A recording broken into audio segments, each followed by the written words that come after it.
Well, good morning, Alberta.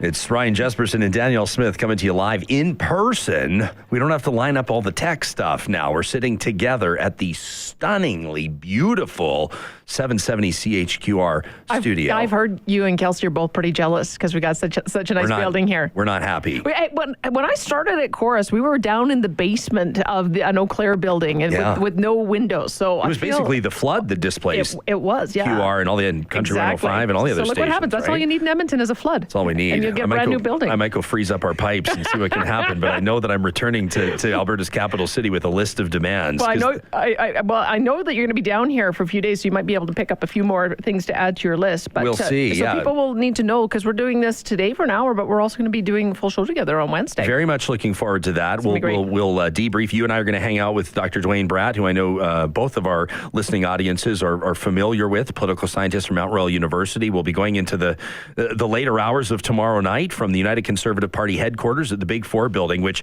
is the Calgary Flames playoff run. I'm not going to talk about this too much to rub salt in the wound, all of my fellow Edmontonians, but it is remarkable, the fan turnout outside the Big Four, outside the Saddle Dome, just wild, and I expect a pretty big crowd there tomorrow night as well. I'm sure there will be. I'm very excited about seeing how badly Tampa Bay is doing, because I had thought that if anything, we'd get to the final and we'd be facing Tampa Bay. Retribution. I know, if they get taken out early, we might have a clear run. It just makes, you don't want to count chickens before they hatch. We might have to take your old City of Champions sign and bring it down here. Well, they're available, and they can be yours for low price. And maybe it gives us a metaphor, though, Danielle. I mean, the Tampa Bay Lightning have 60-plus wins, and they've got the best players, at least the highest scoring one in the National Hockey League with Nikita Kucherov, and all the polling heading into the Stanley Cup playoffs would have suggested that the Lightning were going to sweep round one, cakewalk through the East, and run into whoever comes out of the West. And yet, it might be some upstart that nobody had thought of that takes them out. Well, so will Stephen Mandel be premier tomorrow is the question we're asking. It was funny because we were yesterday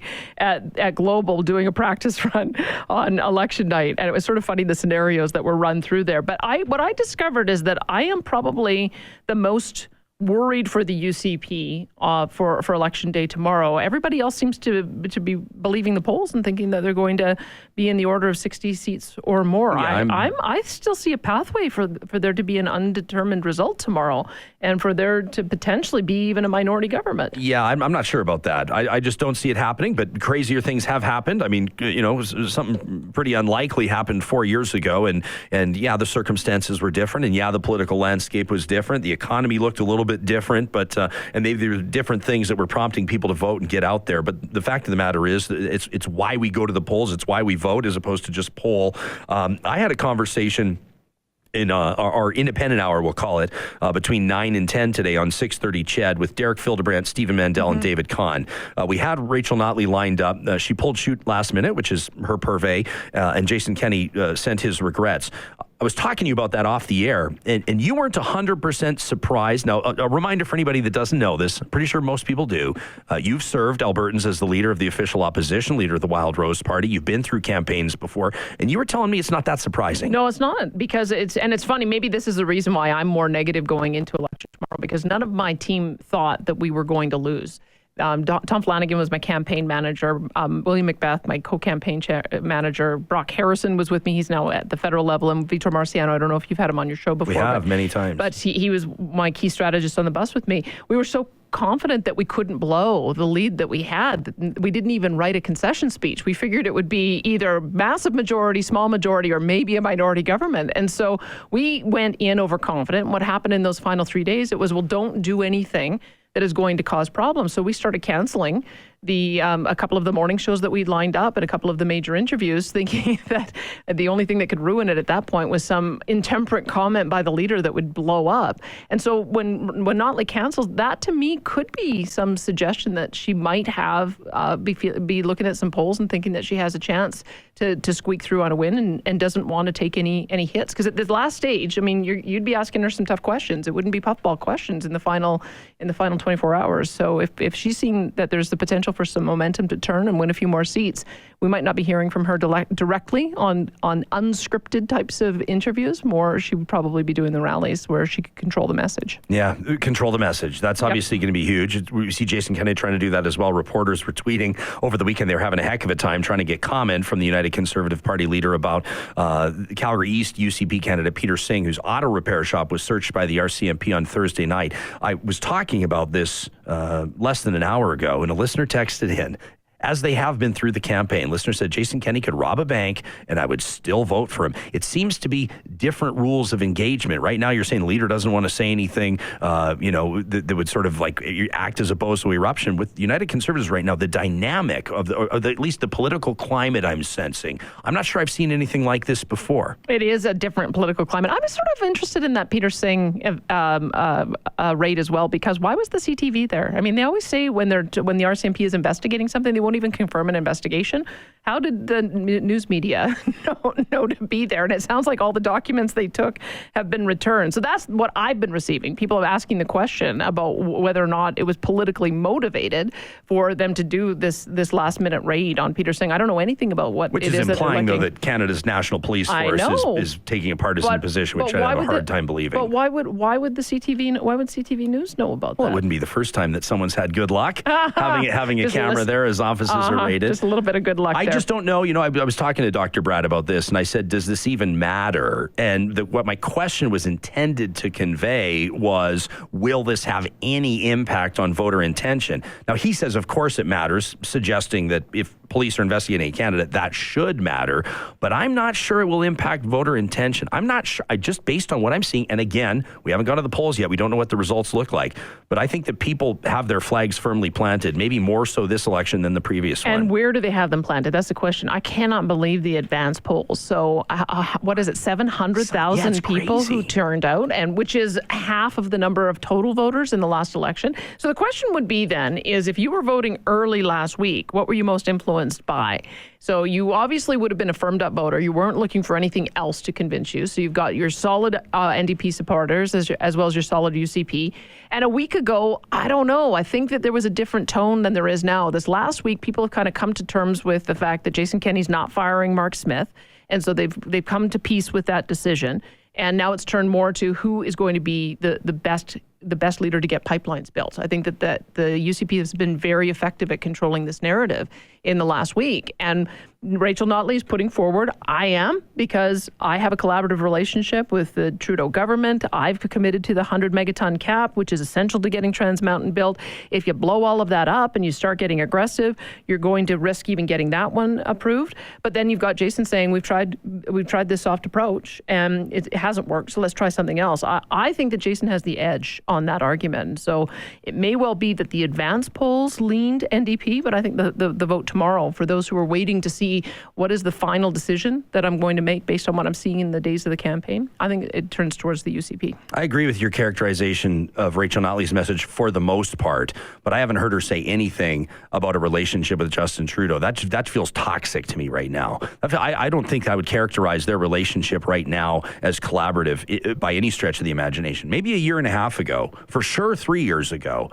But I don't think so. I think maybe I've fallen into the Jason Kenney messaging because he's been talking about the Trudeau-Notley alliance. Her BFF. But that's maybe why it's been so effective, because it has been a Trudeau-Notley alliance, because they walked in lockstep together. Remember, she was the first one who came through with the carbon tax and gave him cover for him to come up with his federal carbon tax. And so they have had a lot of walking in sync for the last 3 years. It might not be benefiting her right now going into a campaign, but it's hard to deny it. Yeah. You and I, as mentioned, ran through some rehearsals yesterday, so I feel like I know some of your hot takes. You know some of mine. We don't want to use them all right now because we've got to do a live broadcast tomorrow. That's right. I know we got a lot to talk about. But there were a couple really interesting ones, some hypotheticals that we were working our way through, and they involved two of the people that I spoke with earlier today. And if you missed any of my conversations, of course, same with Danielle, you can find our podcast anywhere you get your podcasts. That is if David Kahn manages to preserve the Liberals' single seat in the legislature down in Calgary Mountain View, and whether or not Derek Fildebrandt will be there to be a thorn in the side of what could be a united Conservative government. Let's start with David Kahn. If David Kahn does not win, if he is not successful tomorrow, what does the future of the Alberta Liberal Party look like through your eyes? I can't imagine how they would be able to regroup. I mean, they have had, when you think about where they were at their peak, that would have been in 1993. They were the challenging party. Legit. That was probably the last strong opposition that we had. Didn't they get over 30 seats all the way back then? I think it was 30 on the nose. So to go from where they were under Lawrence Decore to holding on to the official opposition under Raj Sharma, but just barely. I mean, they had 5 seats, I think, in the legislature that I was in. 32. And then it was 32. Yeah, I'm pretty sure that's why I think Notley's going to get at least a 31 and probably even more. So I think it's probably going to be the strongest opposition that we have. Of note there, I don't want to step on your toes or derail your thought, but of note in that election as well, the NDP under Ray Martin went from 16 seats to 0. Yeah. Isn't that funny? It's a complete reversal now. And so the NDP were able to build back from 0, but can the Liberals? Maybe not with the Alberta Party there. That is going to be key, is whether or not the Alberta manages to keep its toehold, because I think that will then determine who becomes this third way option. If it couldn't be David Kahn this time around, who's a young, vibrant, good communicator, lawyer, did well in the debate, then I think that the brand might be completely toxic and dead, as it has been in other provinces as well. But did he say anything to you this morning that made you think it could change for him? I could just you can hear it in his voice that he's sick of the question, but it's a fair question, and that's we teed up at the top of the show who we're going to be talking to, and listeners are just saying, someone sort of went a little overboard for purposes of hyperbole and said, you might as well call the Alberta Liberals what did they say, the satanic children or something? They said because they'd be just as likely to vote. I went, okay, that might be a little heavy, but the point being the banner's toxic, and so I asked him about that, as he's been asked many times, including by me before. And he's sick of the question, but here's my thing. If you have to keep arguing, keep insisting that you are not something, and that something is tied only to your name and your brand, which has become toxic. Ask a nightclub owner what they do when there's a big shooting at the nightclub. The first thing they do, they close down, they rebrand, they reopen, and nobody remembers it happened. Okay. That's what you do. But why is it that nobody is tagging Rachel Notley with the extreme views of her leader, Jagmeet Singh, who is the principal voice against building the Trans Mountain Pipeline? And their parties are integrated. You buy a membership in the NDP and you're a member in the federal NDP. You're not wrong. And they do not want Jagmeet Singh here campaighning or offering endorsements. They don't want him anywhere near here. They've managed to separate that. It's too bad that the Liberals haven't been able to. Too bad for David Kahn. Yeah, you bet. I'll point out quickly that the NDP held their national convention in Edmonton. I think it was last year. Yeah, and she stood up and spoke against that wild Leap manifesto, which is just bananas.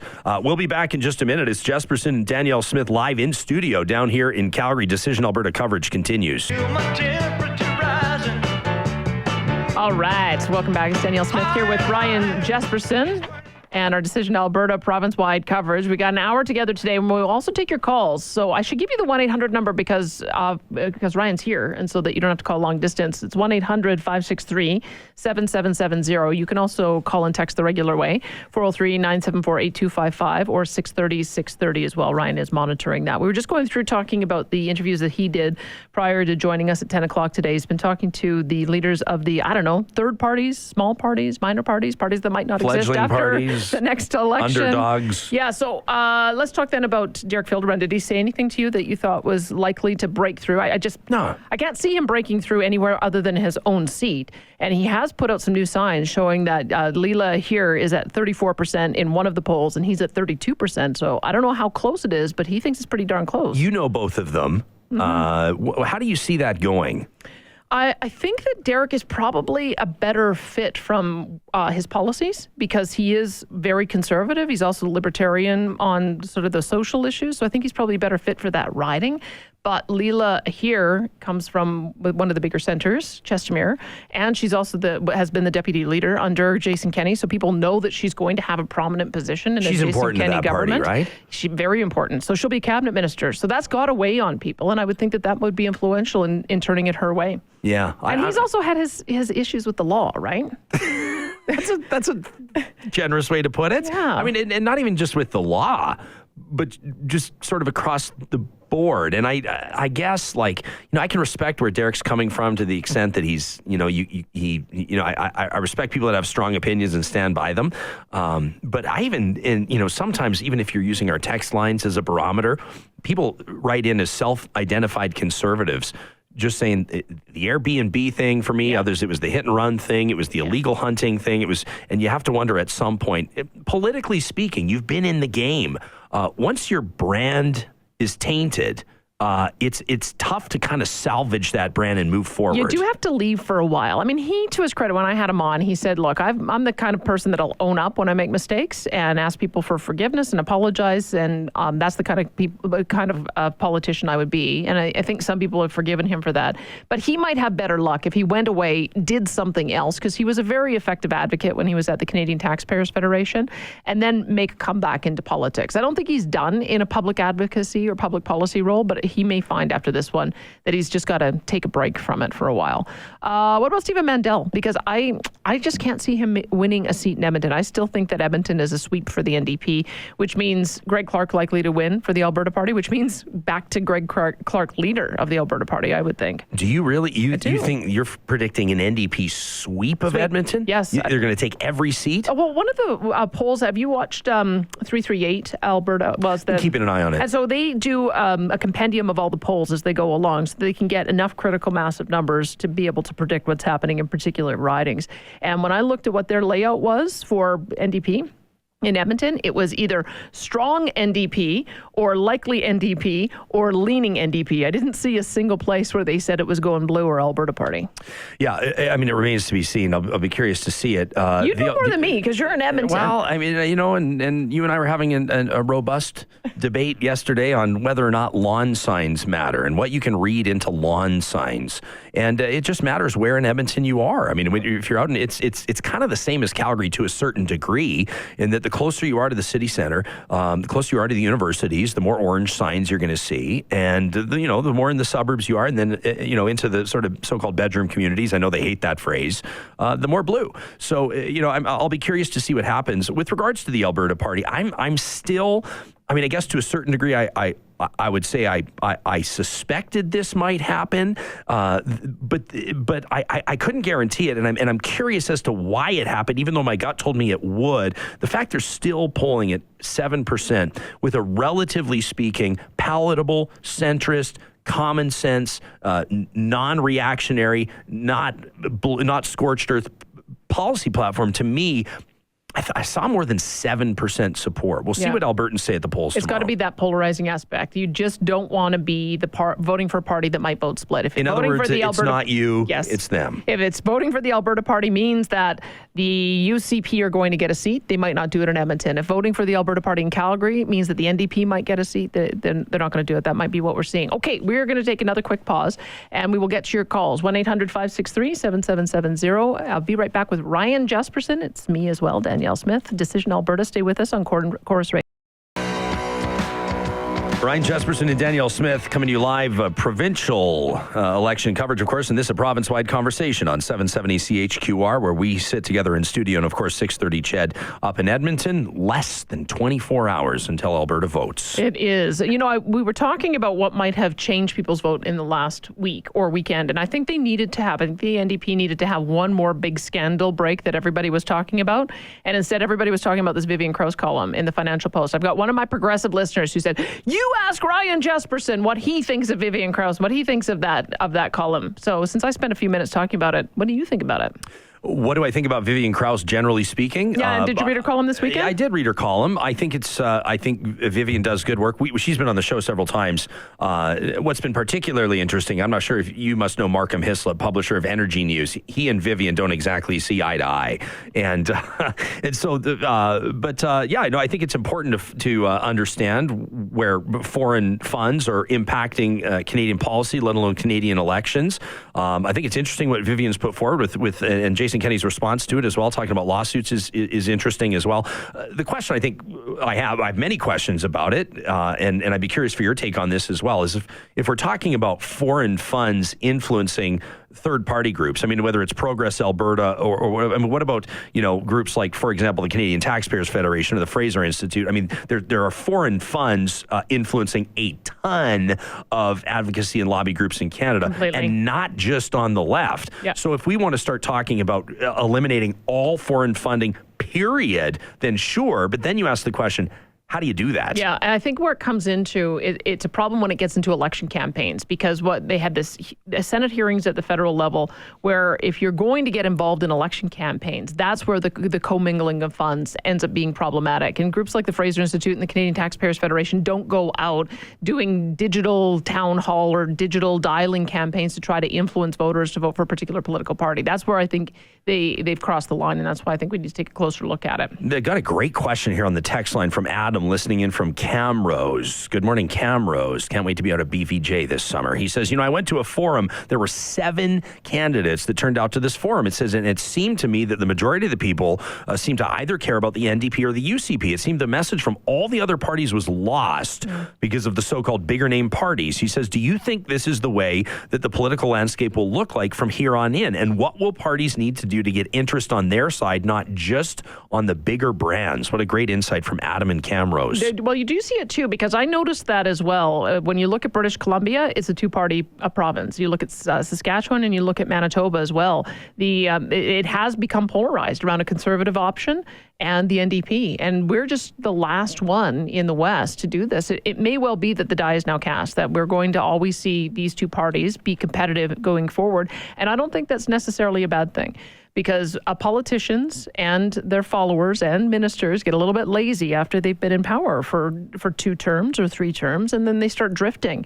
And if you don't have a credible party that can hold them to account, then you're going to get bad government. We got bad government with the PCs being in power as long as they were. So I think it's very positive that you have a strong, credible party that has government experience, that may now be a strong, credible opposition and be there in the event that Jason Kenney doesn't live up to all of the promises that he's made in this election. So sure, you didn't get the keys to the Premier's office, but you and your team built the Wild Rose Party into a formidable player in the provincial landscape. What was the secret? Because that all started with a coffee table conversation too, right? Do you know what the secret? But this is, I guess, why I think this polarization, I mean, we know the negative side of it, right? But the positive side of it is that part of the problem that happened with the PCs is that everybody began to realize the only way to get elected in this province at the provincial level was to win a PC nomination.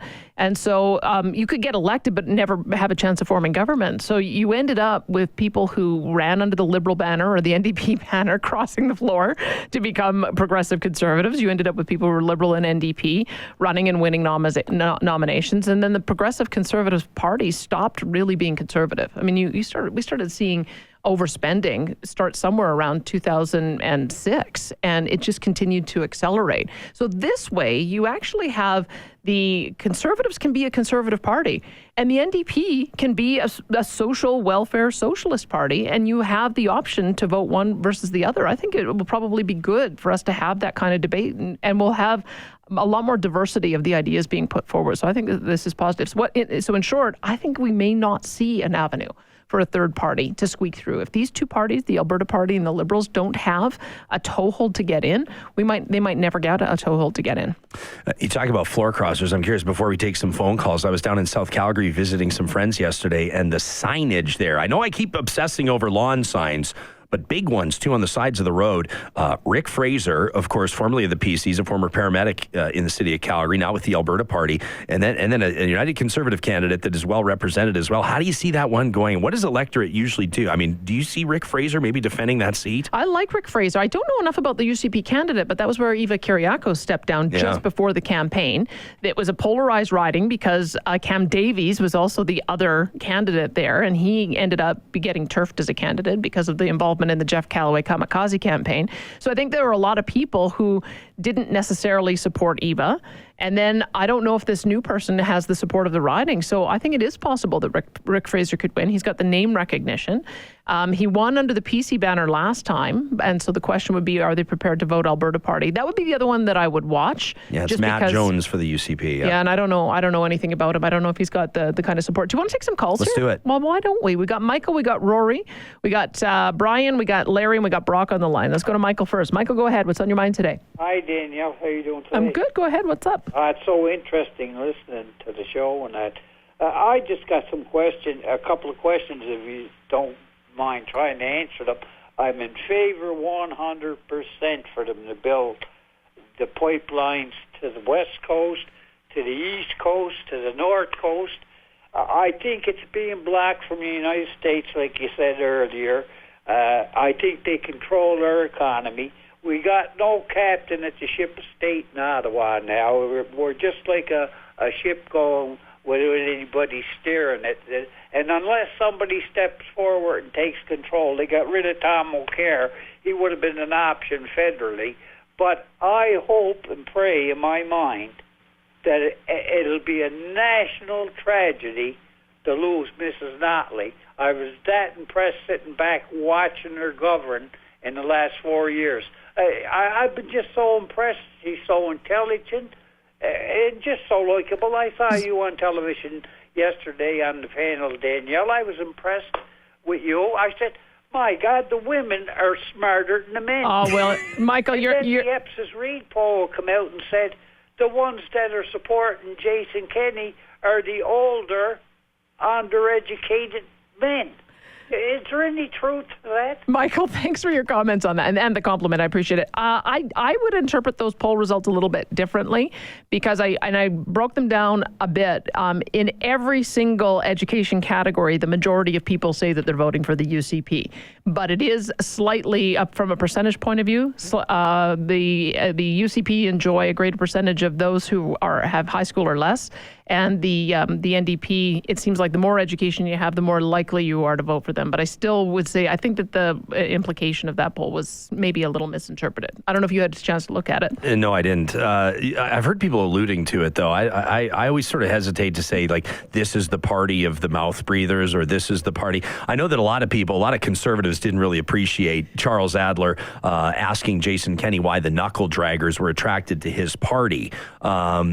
Now, people need to be careful how they interpret that question. It's a great question, and I personally think it's a fair question, but Charles Adler is not calling every conservative or every UCP member a knuckle dragger. Yeah, he just needed to ask Notley, why are all the communists attracted to your party? If he'd balance it out that way. I was literally just about to say that. Why are all the tree-hugging, granola-munching, Birkenstock-wearing communists attracted to your party? And then she can answer that exact same question. But it's a fair question. But, anytime you say this is a party made up of all of these people, I don't know. What about this text from Yolande that says, as a centrist, I'm torn on who to vote for the first time in 40 years. Wow, I wonder which way she's going to end up going. We got Rory on the line. Rory, your thoughts today?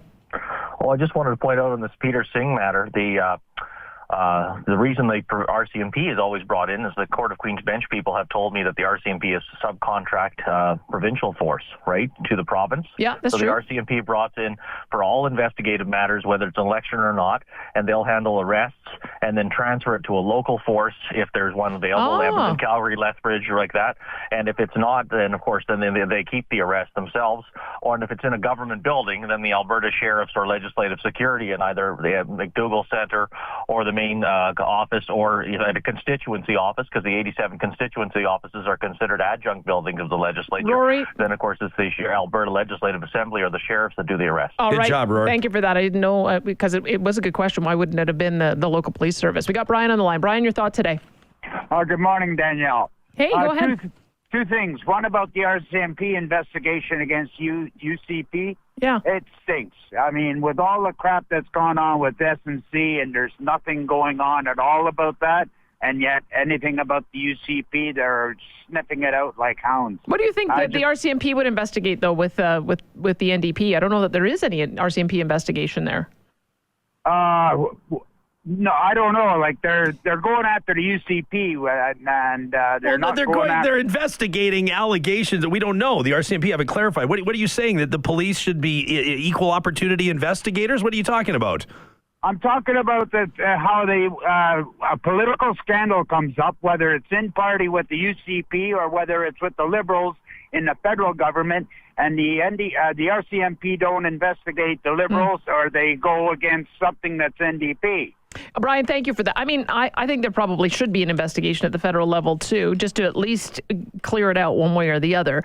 But I don't know that you can time when the RCMP do their investigation. It's just the story broke when it broke. We call that a bad take. Well, I think it would be worse if the RCMP said, oh, no, we're going to stop this investigation until the election's over. I don't know that would be the better. I think, unfortunately, the UCP just mishandled that. They could have dealt with it earlier so it didn't break during the campaign. It's just a timing issue. We got Larry on the line. Larry, your thought today? Yeah, good morning, guys. Hey, go ahead. It amazes me how uninformed the voters are these days. In 114 years that we've been a province, nothing has changed. We've had different parties. We've had different leaders. Nothing has changed. Our vote doesn't matter. We can vote in anybody we want. We could vote in a chimpanzee. Ottawa still controls everything. And it matters not who's in power in Ottawa even. Harper, Trudeau, Martin, it didn't matter. Ottawa controls our vote. Our vote is never counted, Danielle, out here. So, Larry, what do you do about that then? You know where I'm leaning, and I mean, we've sent texts back and forth, me and you, for the last 2 weeks now. Independence is the only darn way we can go. All right, so there's an Independence Party voter. I'm interested to see how they end up doing in the election, because everyone talks about the Liberals are polling at 1%. I wonder if that's where people put their protest vote, though. If they get 3, 4, 5%, if they get more of a percentage of the vote than some of the 5%? I don't know. Not how a much chance. Okay. I don't know what you drive. I'll pay off your car if the Alberta Independent. No, actually, I'm not going on the record to say. What do you drive? You probably drive a Bentley. I drive a fully You probably paid drive off a Bentley. Ford Escape. Okay, then I'll pay whatever you owe left on it. All right. I'll top up your gas tank. How's that? I love this from Haas, who's listening, and he says the thing about knuckle draggers is they're not smart enough to understand they aren't all knuckle draggers. Haas with shots fired. Do we have time for another call right now? Yeah, Ignatius is holding the line. Ignatius, one of our callers out of Edmonton. What prompted your call today? Hey, Ryan and Danielle. I know I got foot in both doors, 770 and 880 there, or 630. Sorry. So, I guess when you guys were talking about it earlier there about that it's really a two horse race in this election. It almost seems like we're almost going towards it. Even just looking at the debate the other night, we're kind of going towards a U.S.-style politics. Would you guys agree? I mean, there's not a lot of points. There were some points that were brought up, but it was just a big smear campaign and a smearing fest. And it was really hard to follow and to find out who really won. And when you look at the Alberta politics and where we're headed, there's always the blue, and then either Liberal or, in this case, Orange. Yeah, Ignatius, I think it's a fair question. We got to cut you off. Why don't we answer that when we come back? We'll take a quick break. You're listening to Danielle Smith, Ryan Jespersen, live on Chorus Radio Province. I'm laughing at you. All right. Pat likes that song. Just nothing but smiles. Exactly. Just nothing but smiles and positivity. Oh, man, that is Ryan Jespersen. I'm Danielle Smith. We are back on our Decision Alberta coverage, province-wide. We're going to continue on with this for the next 10 minutes or so. 403-974-8255 if you want to weigh in. Ignatius wants to know. Yeah, I do worry that when you have two very different parties with very little overlap, that you're going to get the same polarization that we had in the United States. I think we're a little bit different in between election periods. I think we allow for a party to govern, give them the benefit of the doubt for the first few years, and then in the last year, we do the judgment. Did they deliver or did they not? And I hope that we continue with that trend. What do you think? Yeah, well, all I know is that I met a couple of pals. A buddy of mine, Nick Wildman, deserves a shout out on the radio because he's just wrapped up his MBA. And late last week, we met, and I told you I was parked in the spot where the Edmonton vehicle arsonist went to work 45 minutes after the fact. But we're sitting around the table, and this is a bunch of MBAs, a bunch of finance guys, and talking about how they're going to vote and how they're doing the exact exercise that you just described and evaluating the government. And I'm sitting here at the table. I didn't verbalize it, but I'm sitting here at the table saying there's a bunch of finance guys right now that are about to vote NDP. And if you would have told them 4 years ago they were going to vote NDP, they wouldn't have believed you about themselves. And so if it does indeed turn into an American-style race where people have to pick blue or orange, you get some unlikely supporters of either party. Yeah, it's true. And I guess the question will be, how does that then play out with the next election? I think there are a lot of people who were very fair-minded about Rachel Notley, whether or not she got there by accident, as some people like to claim. If she follows it up with another 40% turnout on voter turnout, that isn't an accident. That is a permanent change in the psyche of Alberta voters. And it says to me that there is a progressive voice that wants to be heard at the provincial level in a way that we haven't seen in the past. Okay, we got Brock on the line. He's been waiting for a while. Brock, go ahead. Your thought today. Hey, thanks for having me on. I was just going to say, you don't need to be Vivian Krause to see the appointment of Ed Whittingham as probably the most screwed up appointment ever to the AER. He actively campaigned against pipelines in the Pembina Institute, and newsflash, the Pembina Institute still is campaigning against pipelines. And I like to call the smear campaign a smokescreen campaign, so it sways to people like Ryan that, the NDP is okay. Well, they're not. Brock, thank you for that. Did you ever get a good answer about why they did that? Was that I feel like I should have an opportunity to follow up on that. Do we still have Brock on the line? Hey, Brock. Yeah, go ahead. Brock, what are you talking about? Yeah, hey, man. What do you mean exactly? How am I being swayed or how am I being misled? How are they pulling the wool over my eyes? Well, when you were on the Charles Adler show, look at all these bozos. You got 20 guys. Yeah. Well, I'm a UCP member. I'm not one of these bozos. But I don't think I named you. What did I say on Adler that was incorrect or inaccurate? It was. Well, I think exactly nothing. You're not letting me speak. You didn't say anything. You didn't have an argument against the NDP right after that. You said, well, on the contrary, you just kept it. No, did you? Well, if you can check my podcast and you'll hear me asking Rachel Notley 3 days ago about the two MLAs investigated for sexual misconduct, but I didn't say a single thing inaccurate on Charles Adler, or you can bet that the UCP would be coming after me, and they're not. So I think that speaks for itself. Appreciate the call. Okay, Brock. I think, you know what it is, and we talked about this off the air. I think that when people hear criticism of the UCP or the supporters of the UCP, they think, oh, he's talking about me. Sure. And that's, I think, maybe what it came down to. That's why a lot of people believe that Rachel Notley was calling all Conservatives or all Albertans embarrassing cousins, that Sarah Hoffman was calling all Conservatives sewer rats. That's not the fact. Okay, Ed Whittingham, was that just a mistake? If I'm not mistaken, in the UCP's election platform, there's a budget line for his severance. To get rid of him. He's by name in the platform. Why would Rachel Notley make that appointment in the first place? Yeah, I'm not here to defend that one. I just wondered if you'd asked her. I can understand. No, I can. You know what I can understand? The Zipporah Berman one. A lot of people were outraged by that. I actually thought it was all right because I think, for example, whether you're talking about, Edmonton just had its Pride Festival canceled because they don't believe that there's proper representation and inclusion on that Pride board. Probably a fair comment. Probably a fair statement. You can't be pushing through energy policy without listening to voices that are arguing against. You have to say, just like Amarjeet Sohi is saying when he's natural resource minister about the pipeline, and we don't have time to get into that, but they have to say we had robust consultation, we had meaningful consultation. That's why she was there. This one, I don't know. It's a hard one to justify. We got Monica on the line. Monica, your thought today? I'm one of the fence sitters. I wanted to share this. I don't know how many people walked away like I did. Is the fact that debate that we had last week on Global left me with nothing. Oh, you didn't back any of the candidates after that? No, actually, Mendel. All I got from him, and it was very passionate, was he's got a 6-year-old son and he loves his 6-year-old grandson. Grandson. Okay. Notley was going after Jason. Jason was going after Notley, and Khan's a liberal. And Khan brought up some good stuff, but he's a liberal. Monica, what do you do in this situation? Do you go and vote anyway, or do you sit it out? I don't know. I'm not impressed. We're a family that is affected by unemployment.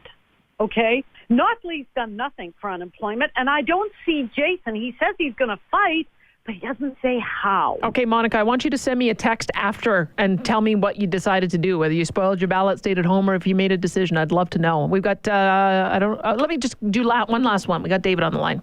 Yes, good morning. Largesse accepted from second and third party handouts soon is considered income.